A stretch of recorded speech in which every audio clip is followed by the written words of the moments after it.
Tidak ada yang menyangka, istri seorang ustaz yang dihormati justru menjadi sumber ketakutan seluruh kampung. Malam demi malam jeritanya menggema, membuat orang-orang teringat pada dosa-dosa lama yang tak pernah termaafkan. Apakah semua ini pertanda balasan atas sikap angkuhnya, atau ada rahasia yang lebih kelam tersembunyi di balik hidupnya? Jeritanya menggema, dosa lama terbongkar. Apakah ini azab atau rahasia terkutuk? Sebelum kita mulai kisah ini, semoga doa terbaik menyertai kalian semua. Semoga kalian diberi kesehatan jasmani dan rohani, dimudahkan segala urusan, serta selalu dalam lindungan Allah. Amin.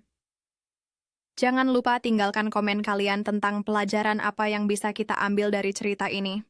Dan jangan lupa tekan tombol like dan subscribe supaya tidak terlewat kisah berikutnya. Fajar baru saja menyingsing di atas perkampungan kecil yang tenang. Azan subuh berkumandang, menggema dari masjid sederhana yang terletak di tengah desa. Warga berbondong-bondong datang, sebagian dengan langkah terburu-buru, sebagian lain melangkah perlahan dengan wajah penuh keikhlasan. Di antara kerumunan itu, ada sosok yang tak pernah lepas dari perhatian, Bu Zakia, istri Ustaz Adam.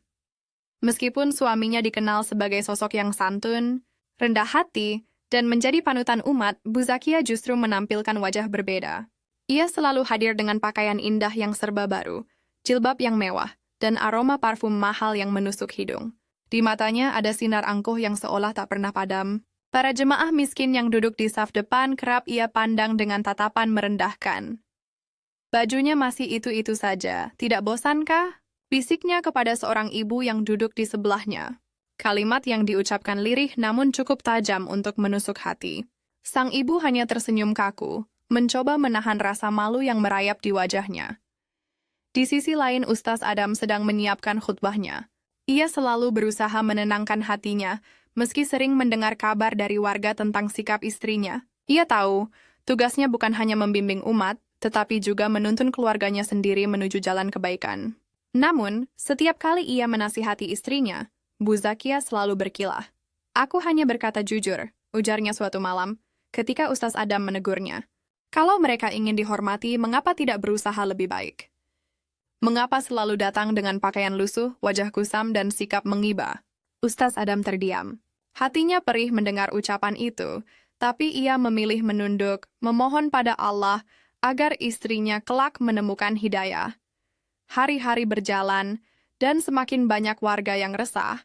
Bu Zakia tidak hanya menyindir soal penampilan, tetapi juga kerap membanggakan harta.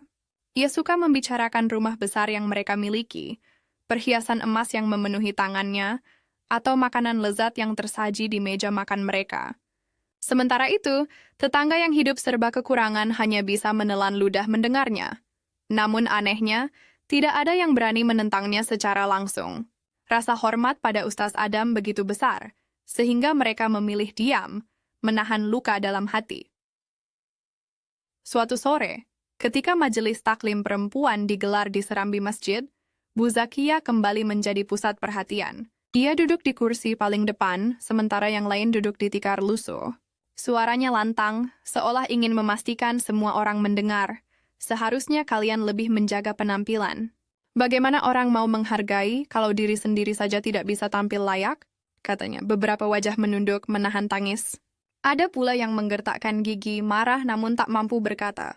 Hanya 1-2 orang yang mencoba tersenyum, berharap suasana tetap tenang. Saat itulah seorang janda tua berani angkat bicara. Dengan suara bergetar ia berkata, Bu Zakia, Allah tidak menilai pakaian kita, melainkan hati kita. Janganlah membuat kami merasa hina. Ruangan mendadak hening. Semua mata tertuju pada Bu Zakia. Senyum tipis terukir di wajahnya, tapi bukan senyum ramah, melainkan senyum meremehkan. Kalau begitu, mengapa kalian masih iri dengan apa yang kumiliki? Jawabnya tajam. Ustaz Adam yang mendengar kabar itu malamnya hanya bisa menutup wajah dengan kedua tangannya. Ia tahu kesabaran warga mulai diuji. Dan ia khawatir kesabaran itu kelak bisa pecah kapan saja. Malam itu ia kembali menasihati istrinya. Dengan suara lembut ia berkata, Zakia, ingatlah bahwa dunia ini hanya sementara. Jangan biarkan kesombongan menutup pintu surgamu. Namun Bu Zakia hanya tersenyum hambar. Aku tidak sombong, aku hanya berbeda. Mereka yang merasa rendah diri, itu urusan mereka. Ustaz Adam terdiam lagi. Hatinya semakin berat, seakan ada awan gelap yang menggantung di atas rumah tangganya. Apa yang tidak diketahui warga maupun Ustaz Adam adalah bahwa di balik keangkuhan itu, ada rahasia besar yang masih terkunci rapat dalam hati Bu Zakia. Sebuah rahasia kelam yang kelak akan terbongkar, bukan karena pengakuan, melainkan karena takdir yang memaksa. Dan malam itu, saat semua warga terlelap, Bu Zakia berdiri di depan cermin besar di kamarnya. Pandangannya kosong, wajahnya tampak letih meski dibalut kemewahan. Bibirnya bergetar, seolah ingin berkata sesuatu, tapi akhirnya terdiam. Matanya basah, namun cepat-cepat ia usap dengan kasar. Tidak ada seorang pun yang tahu apa yang sebenarnya ia rasakan. Tidak ada seorang pun yang tahu mengapa hatinya begitu keras. Sampai suatu hari nanti, ketika ajal menjemputnya dengan cara yang mengejutkan, semua topeng itu akan runtuh, dan wajah sebenarnya akan terlihat. Hari itu kampung kembali dipenuhi aktivitas. Anak-anak berlarian di halaman masjid. Para lelaki sibuk bekerja di sawah, sementara kaum perempuan menyiapkan makanan di dapur sederhana mereka. Di tengah kehidupan yang penuh kesederhanaan itu, rumah besar Ustaz Adam dan Bu Zakia berdiri mencolok dengan pagar tinggi dan cat mengilap. Setiap kali warga melintas, rasa kagum bercampur getir muncul dalam hati mereka. Kagum karena rumah itu megah, tetapi getir karena pemilik rumah, Bu Zakia, sering membuat mereka merasa kecil. Siang itu, Bu Zakia terlihat duduk di teras rumahnya. Tangannya sibuk mengelus gelang emas yang melingkar di pergelangan, sementara matanya mengamati tetangga yang lewat. Seorang ibu dengan pakaian sederhana membawa bakul berisi sayuran. Bu Zakia langsung menatapnya dari ujung kepala hingga kaki, lalu bergumam cukup keras untuk terdengar. Beginilah kalau hidup tak pernah berubah. Dari dulu miskin, sampai sekarang tetap saja sama. Apa tidak malu? Katanya, lalu tertawa kecil. Ibu itu tersenyum kaku, menunduk, dan mempercepat langkahnya. Ia tahu melawan hanya akan membuat suasana makin buruk. Namun, dalam hati kecilnya, luka itu menganga. Ustaz Adam yang baru pulang dari masjid melihat kejadian itu. Raut wajahnya muram, napasnya berat. Ia menahan diri, lalu mendekati istrinya. Zakia tidak baik berkata begitu. Kita tidak tahu sih seberapa besar perjuangan mereka. Jangan merendahkan orang lain, ucapnya tenang. Namun Bu Zakia mengibaskan tangannya. Aku hanya jujur, Adam. Kau lihat sendiri, mereka hidup begitu-begitu saja. Tidak ada usaha, tidak ada perubahan. Apa salahku mengatakan kebenaran? Ustaz Adam menatap dalam-dalam wajah istrinya. Ada sesuatu di balik sorot mata itu. Bukan sekadar kesombongan, melainkan rasa sakit yang tersembunyi. Ia ingin sekali menggali lebih jauh. Tetapi setiap kali mencoba, Zakia selalu menutup diri. Malam itu, ketika kampung mulai hening, Bu Zakia duduk sendiri di ruang tamu. Lampu temaram membuat bayangan wajahnya memantul samar di dinding. Pandangannya kosong, jauh menembus masa kini. Tiba-tiba, kenangan lama menyeruak, kenangan yang selalu ia coba kubur dalam-dalam. Ia teringat masa kecilnya, saat hidup dalam kemiskinan yang teramat pedih. Rumahnya dulu hanya gubuk reot beratap rumbia. Ayahnya seorang buruh tani, ibunya menjajakan kue keliling kampung. Setiap hari Zakia kecil harus menahan lapar karena makanan tidak cukup. Bahkan, untuk sekolah pun ia sering diajak karena seragamnya lusuh dan penuh tambalan. Satu peristiwa membekas dalam ingatannya. Saat masih duduk di bangku madrasah, seorang teman menertawakan sepatunya yang bolong. Zakia, jangan-jangan kalau hujan kakimu ikut basah ya? Ejekan itu disambut tawa teman-temannya. Zakia hanya menunduk menahan air mata yang hampir jatuh. Rasa malu itu membakar hatinya. Sejak saat itu ia bersumpah dalam hati. Suatu hari ia akan menjadi kaya dan tidak ada seorang pun yang berani meremehkannya lagi. Ingatan itu membuat dadanya sesak. Ia menutup wajah dengan kedua tangan, menahan air mata yang ingin mengalir. Namun begitu mendengar langkah Ustaz Adam mendekat, ia cepat-cepat menghapus jejak kesedihan dan mengganti wajahnya dengan senyum angkuh. Zakia, kau belum tidur? Tanya Ustaz Adam lembut. Aku hanya memikirkan besok. Banyak tamu yang akan datang, dan aku ingin semuanya tampak sempurna. Jawabnya cepat, berusaha menutupi kegelisahan. Ustaz Adam mengangguk, meski ia tahu ada sesuatu yang tidak beres. Ia bisa merasakan bahwa istrinya menyimpan luka lama, luka yang membuat hatinya keras. Keesokan harinya, saat majelis taklim di masjid, warga kembali melihat sikap Bu Zakia yang menusuk hati. Ia kembali melontarkan komentar sinis tentang pakaian lusuh beberapa jemaah. Ali ini wajah para ibu tidak hanya sedih, tetapi juga mulai menunjukkan rasa jengkel yang sulit dibendung.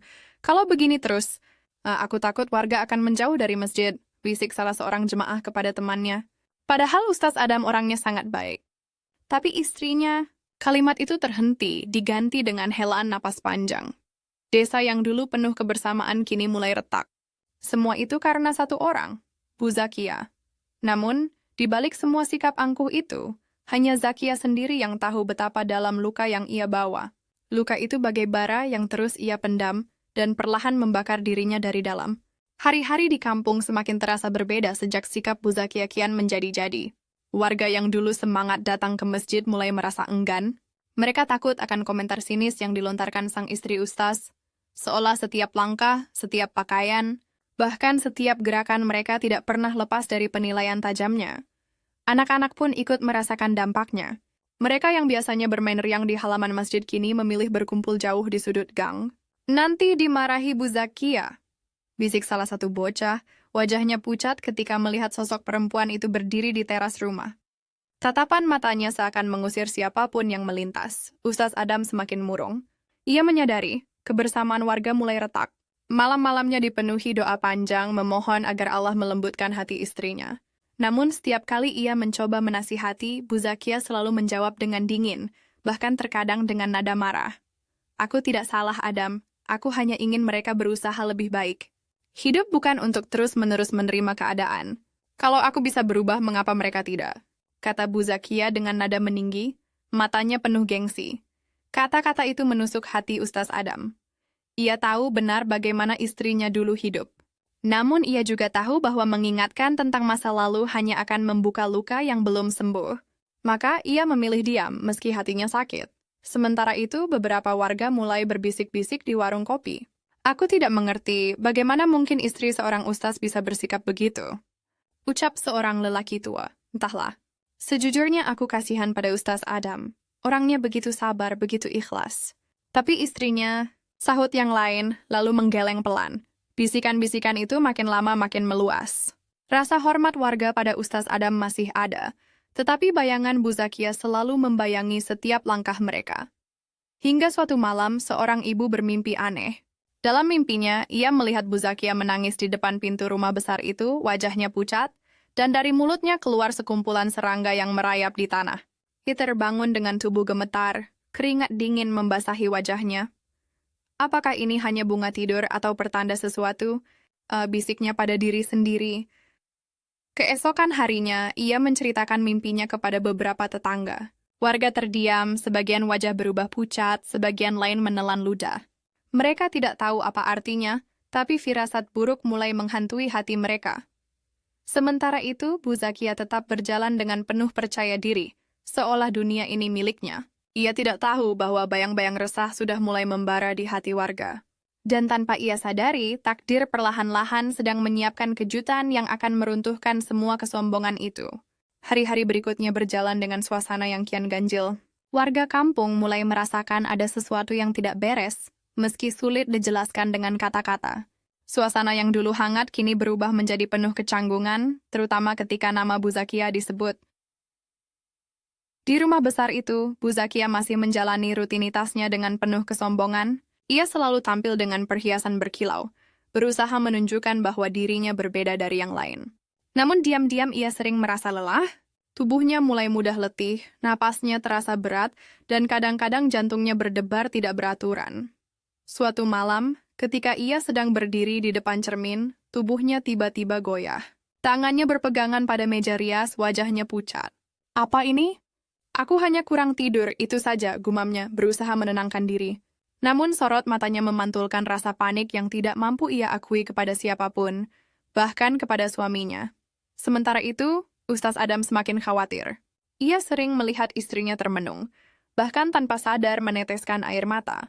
Tapi setiap kali ia bertanya, Bu Zakia selalu menjawab dengan nada dingin. Aku hanya memikirkan hal-hal sepele. Jangan khawatirkan aku, Adam, ucapnya. Meski dalam hati ia sedang berperang dengan ketakutan yang tidak pernah ia ceritakan. Malam Jumat itu, masjid kampung dipenuhi jamaah untuk membaca Yasin bersama. Seusai doa, beberapa orang mulai bercerita tentang kejadian aneh di sekitar rumah Bu Zakia. Aku lewat tadi sore, dan aku mencium bau aneh, seperti bangkai. Padahal tidak ada sampah di sekitarnya, kata seorang pemuda. Aku juga.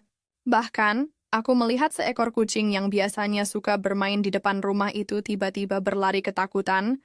Bulunya berdiri semua, sahut seorang ibu. Bisik-bisik itu menyebar cepat, membuat suasana menjadi semakin tegang. Warga mulai bertanya-tanya, apakah ini pertanda sesuatu yang buruk akan terjadi? Di sisi lain, Bu Zakia mulai diganggu oleh mimpi-mimpi aneh. Hampir setiap malam, ia bermimpi dikejar oleh bayangan hitam yang terus memanggil namanya. Kadang ia terbangun dengan tubuh basah oleh keringat, jantung berdegup kencang, dan mulutnya bergetar menyebut doa yang ia hafal sejak kecil. Namun, doa itu seakan hilang makna di lidahnya yang terbiasa melukai orang lain.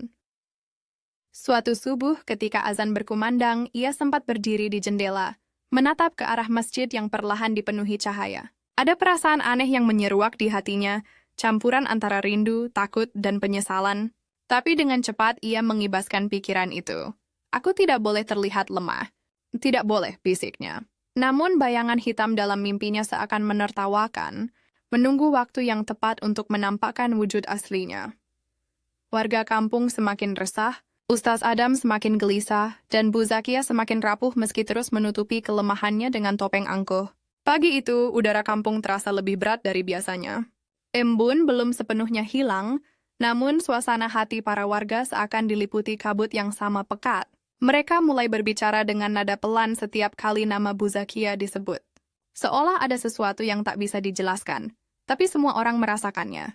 Di rumah besar bercat mengilap itu, Bu Zakia terlihat sibuk menata meja makan.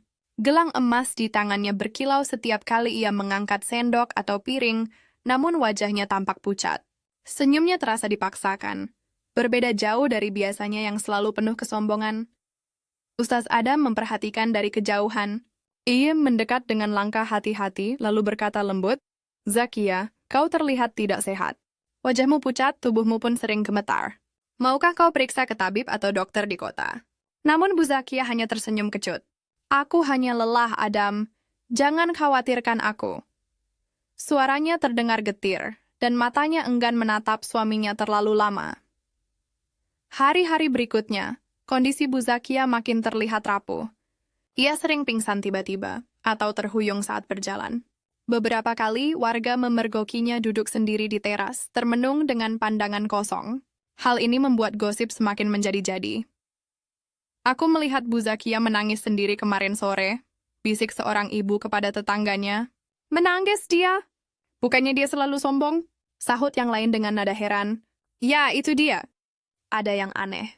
Seperti ada sesuatu yang disembunyikannya. Di balik pintu rumah, Bu Zakia mendengar bisikan-bisikan itu.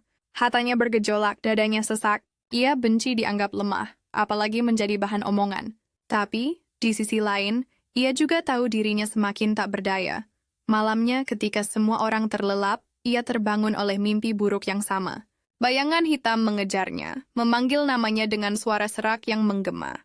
Ia berlari, mencoba bersembunyi, tetapi bayangan itu selalu lebih cepat. Tepat ketika ia hampir tertangkap, ia terbangun dengan tubuh bergetar dan napas terengah-engah. Air matanya jatuh tanpa bisa ia tahan. "Ya Allah, apa yang terjadi padaku? Apakah ini balasan atas kesombonganku?" Gumamnya dengan suara serak. Namun begitu mendengar suara langkah Ustaz Adam mendekat, ia segera menyeka wajahnya dan memasang ekspresi datar. "Zakia, kau baik-baik saja?" tanya Ustaz Adam sambil menyentuh bahunya. "Tidak apa-apa, hanya mimpi buruk," jawabnya singkat, berusaha menyembunyikan rasa takut yang menghantui. Sementara itu, warga kampung semakin menjauh. Majelis taklim yang biasanya ramai mulai berkurang kehadirannya. Banyak yang tak sanggup lagi menahan komentar pedas dari Bu Zakia. Namun, kini alasan mereka bukan hanya karena ucapannya, melainkan juga firasat buruk yang kian menguat. "Sepertinya akan ada musibah besar yang menimpa," ucap seorang lelaki tua dengan suara lirih di beranda masjid. "Aku pernah mendengar cerita, orang yang menyakiti banyak hati akan mendapat balasannya dengan cara yang tidak terduga." Kata-kata itu menyebar cepat, menambah kecemasan warga. Di rumahnya, Bu Zakia terus berusaha menutupi kelemahannya. Namun retakan dalam dirinya semakin jelas, baik bagi dirinya sendiri maupun orang-orang di sekelilingnya. Ia berdiri di depan cermin, menatap wajahnya yang makin pucat, lalu berbisik pelan, "Sampai kapan aku bisa bertahan seperti ini? Hari itu kampung digemparkan oleh kabar mengejutkan. Bu Zakia pingsan di halaman rumahnya, tepat di depan pagar megah yang selama ini menjadi pembatas antara dirinya dan warga. Beberapa orang yang kebetulan lewat segera berlari memberi pertolongan, namun tubuhnya terasa dingin dan lemah. Dengan cepat, Ustaz Adam dipanggil, dan suasana rumah besar itu seketika berubah mencekam. "Cepat ambil air! Cari tabib! Jangan biarkan ia seperti ini!" seru Ustaz Adam dengan wajah panik. Warga yang biasanya enggan terlalu dekat dengan Bu Zakia, kali ini tak tega melihat keadaannya. Mereka bergegas membantu, meski dalam hati masing-masing ada rasa getir yang tak bisa dijelaskan. Setelah tabib datang, ia memeriksa Bu Zakia dengan seksama.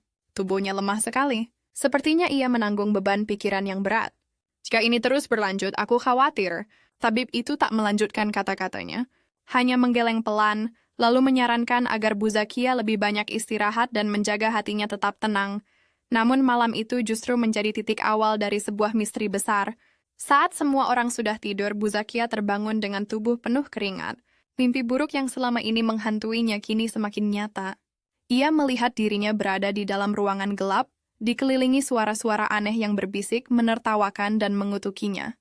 Bayangan wajah-wajah dari masa lalunya muncul satu persatu. Teman-teman sekolah yang pernah meremehkannya, tetangga yang dulu menertawakan kemiskinannya, bahkan sosok ibunya yang tampak kecewa. "Ini balasanmu, Zakia." Suara itu terdengar jelas, membuatnya terperanjat. Ia menjerit, membuat Ustaz Adam terbangun. "Zakia, astagfirullah, apa yang terjadi?" tanya suaminya sambil mengguncang tubuhnya. Bu Zakia hanya menangis, menggenggam lengan suaminya erat-erat. "Adam, aku takut sekali." Namun ketika fajar menyingsing, wajah Bu Zakia kembali berubah menjadi datar. Ia menolak menceritakan mimpi buruk itu, seakan berusaha menyembunyikan sesuatu yang jauh lebih dalam. Kabar jatuh sakitnya Bu Zakia menyebar cepat. Warga mulai berbisik-bisik lebih keras. "Jangan-jangan ini sudah balasan Allah," ucap seorang ibu dengan nada takut. "Entahlah, tapi aku merasa ada sesuatu yang tak beres. Seakan rumah itu menyimpan rahasia gelap," sahut seorang lelaki tua. Suasana kampung makin tegang. Majelis taklim semakin sepi, anak-anak pun mulai takut lewat di depan rumah besar itu. Semua mata kini tertuju pada Bu Zakia yang semakin rapuh, namun justru terlihat seperti sedang menyimpan sesuatu yang lebih menyeramkan dari sekadar sakit. Dan malam berikutnya, ketika bulan purnama menggantung di langit, jeritan Bu Zakia kembali terdengar dari dalam rumah. Kali ini lebih panjang, lebih nyaring, hingga mengguncang seisi kampung. Warga berlarian mendekat, namun pagar tinggi itu membuat mereka hanya bisa menatap dari luar, dengan wajah penuh ngeri dan tanya. Langit malam itu tampak berbeda. Bulan bulat sempurna menggantung di angkasa, sinarnya pucat, menyinari kampung yang seakan diliputi hawa dingin. Angin bertiup kencang, membuat dedaunan berdesir bagaikan bisikan halus yang menambah rasa tak nyaman. Jeritan Bu Zakia malam itu masih terngiang di telinga warga. Suaranya begitu melengking, seakan berasal dari seseorang yang disiksa di alam lain. Banyak yang menggigil mendengarnya, dan beberapa bahkan memilih menutup pintu rapat-rapat sambil membaca doa berulang kali. Namun, rasa penasaran tetap membuat sebagian orang memberanikan diri mendekat ke rumah besar Ustaz Adam. Di balik pagar tinggi itu, lampu rumah menyala terang. Siluet tubuh Ustaz Adam terlihat berlari ke sana kemari, berusaha menenangkan istrinya. Dari balik jendela, samar-samar terlihat Bu Zakia terbaring di ranjang dengan tubuh gemetar hebat. Matanya melotot, mulutnya berkomat-kamit menyebut sesuatu yang tak dipahami. "Astagfirullah." "Apa yang terjadi padanya?" bisik seorang lelaki muda yang berdiri di luar pagar. "Sepertinya ia kerasukan," jawab seorang ibu dengan suara bergetar. Di dalam kamar, Ustaz Adam berulang kali membaca ayat-ayat suci. Namun, yang membuatnya heran, tubuh istrinya bukan hanya menggigil, melainkan juga seolah melawan. Tangannya mencakar-cakar udara dan suara serak keluar dari tenggorokannya. "Zakia! Zakia, sadarlah! Ini aku, Adam!" seru Ustaz Adam dengan air mata berlinang. Namun, yang terdengar justru suara asing, berat dan mengerikan. "Ia milik kami. Sejak lama, ia telah berjanji." Ustaz Adam tertegun. Kata-kata itu bukan berasal dari istrinya, melainkan dari sesuatu yang lain. Ia gemetar, namun tetap mencoba menguatkan hati. Di luar rumah, warga semakin panik. Beberapa mencoba mengetuk pintu pagar, tapi tak ada yang berani masuk. Suara-suara aneh semakin jelas terdengar, suara ketawa, suara desahan, bahkan suara seperti benda pecah. Malam itu, kampung yang biasanya tenang mendadak terasa seperti ladang azab. Setelah jeritan panjang itu reda, suasana hening mencekam. Warga masih berkumpul di depan pagar, menatap rumah besar itu dengan tatapan ngeri. Seorang lelaki tua yang dikenal bijak akhirnya berucap lirih, "Aku pernah mendengar, jika seseorang menanggung dosa besar dan tidak bertobat, roh-roh gelap akan datang menagih janji. Jangan-jangan, itulah yang sedang terjadi pada Bu Zakia." Kata-kata itu menyebar cepat seperti api menyambar ilalang kering. Malam itu, kampung tidak bisa tidur. Semua orang terjaga. Dengan doa yang berulang-ulang mereka panjatkan, berharap azab itu tidak ikut menimpa mereka. Di dalam rumah, Ustaz Adam duduk lunglai di samping ranjang istrinya. Bu Zakia sudah tenang, tapi wajahnya tampak pucat, seperti kehilangan setengah nyawa. Perlahan matanya terbuka dan ia berbisik dengan suara lemah, "Adam, aku takut Beori akan membawaku." Ustaz Adam menggenggam tangannya erat. "Siapa mereka, Zakia? Katakan padaku." Namun sebelum ia sempat menjawab, matanya kembali terpejam. Napasnya tersengal dan tubuhnya semakin dingin. Malam itu menjadi awal keyakinan warga bahwa rumah besar itu tak lagi dihuni hanya oleh manusia. Ada sesuatu yang lain, sesuatu yang kelam, yang mulai menampakkan dirinya. Ustaz Adam yang awalnya berusaha menutupi keadaan, kini tak lagi mampu menyembunyikannya. Ia terlihat lelah, matanya merah karena kurang tidur, dan setiap kali keluar rumah, orang-orang kampung menatapnya dengan penuh tanya. Beberapa bahkan berbisik, apakah ini balasan dari Allah atas kesombongan istrinya? Di malam berikutnya, ketakutan mencapai puncaknya. Bu Zakia kembali bermimpi buruk, kali ini lebih nyata dari sebelumnya. Ia melihat dirinya kecil, mengenakan pakaian lusuh, duduk di tepi jalan menahan lapar. Hujan turun deras dan orang-orang berlalu lalang tanpa peduli. Dari kegelapan muncul suara perempuan tua yang menyodorkan sepotong roti. Namun wajah perempuan itu berubah menjadi bayangan hitam yang selama ini menghantuinya. "Aku yang dulu kau hina, aku yang dulu kau buang, sekarang kau harus membayar semuanya." Bu Zakia terbangun dengan teriakan panjang. Ia berlari ke ruang tamu, matanya liar, tangannya meraba-raba seakan mencari sesuatu. Di hadapan suaminya yang kebingungan, ia berlutut dan menangis. "Adam, aku tidak sanggup lagi.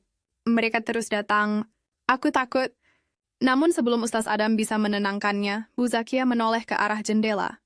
Di luar, samar terlihat bayangan orang-orang berbaris. Wajah mereka penuh luka, mata mereka kosong. Ia menjerit keras, membuat kaca jendela bergetar. Warga yang mendengar dari luar pagar panik. Sebagian membaca doa keras-keras, sebagian lagi berlari menjauh. Malam itu kampung benar-benar mencekam. Sementara itu Bu Zakia merasakan dadanya sesak seolah ada tangan yang mencekik. Ia terjatuh, menggeliat, matanya mendelik. Dari mulutnya keluar kalimat aneh yang bukan suaranya, "Zakia, waktumu hampir habis." Ustaz Adam kaget, tubuhnya gemetar. Ia tahu ini bukan sekadar halusinasi atau sakit biasa.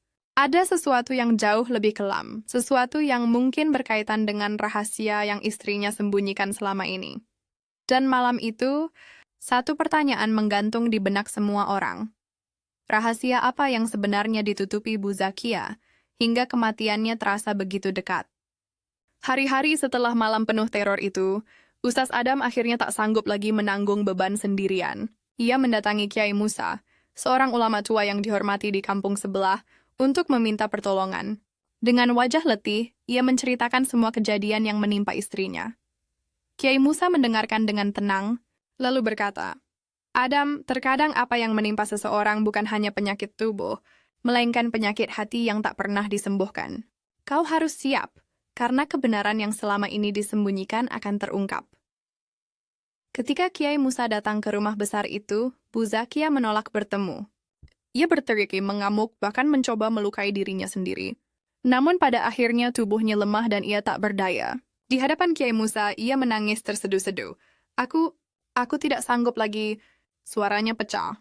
"Mereka terus datang mengingatkan aku pada masa lalu. Aku bukan siapa-siapa, hanya seorang miskin yang hina. Aku pernah berjanji pada seorang perempuan tua bahwa jika hidupku berubah, aku tak akan melupakan jasanya. Tapi aku ingkar. Aku menghinanya. Aku mengusirnya dari rumahku." Tangisannya semakin keras. Sejak saat itu, hidupku dipenuhi rasa takut. Aku mencoba menutupi segalanya dengan harta, dengan kesombongan, Tapi ternyata janji itu kembali menagihku. Kiai Musa menunduk lalu menatap Ustaz Adam. Inilah akar dari penderitaannya. Ia terikat oleh janji yang diingkari. Dosa kepada manusia Adam lebih berat daripada yang kita kira. Selama belum dimaafkan, selama belum ditebus, ia akan terus menghantui. Warga yang mendengar dari luar rumah saling pandang. Kabar pun menyebar cepat bahwa Bu Zakia pernah mengkhianati seseorang yang dulu menolongnya saat miskin.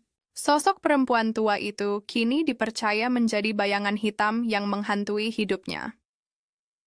Malam itu, ketika semua orang kembali ke rumah masing-masing, suasana kampung masih diliputi ketegangan.